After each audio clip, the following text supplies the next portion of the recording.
Son bir il ərzində Rusiya ordusunda ən azı 5 mümkün insan əti yemə halı qeydə alınıb. Global Info AS xəbər verir ki, bu iddia ilə Ukrayna hərbi kəşfiyyatı çıxış edib.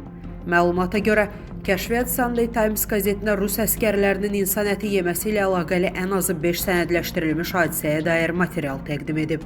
Belə ki, Rus komandirlə leytenant Razikov Vladislav arasında aparılan danışıqların səs yazısında deyilir. Qısaca desək, bir əskər 2 əskəri öldürüb, onlardan birinin ayağını kəsib yeməyə çalışıb.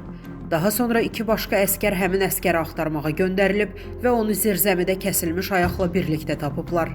Qəzet yazıb ki, mütəxəssislər şəkillərin süni intellektlə hazırlanmadığını, saxtalaşdırılmadığını təsdiqləyib və onları cərraha göndərib.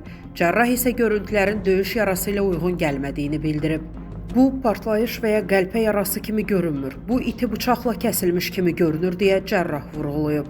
Məlumata görə, Rus ordusunda qida çatışmazlığı səbəbindən insan əti yemə halları artıb. Statın sonu. Əziz izləyicilər, xəbərlərdən məlumat əldə etmək üçün kanalımıza abunə ola bilərsiniz.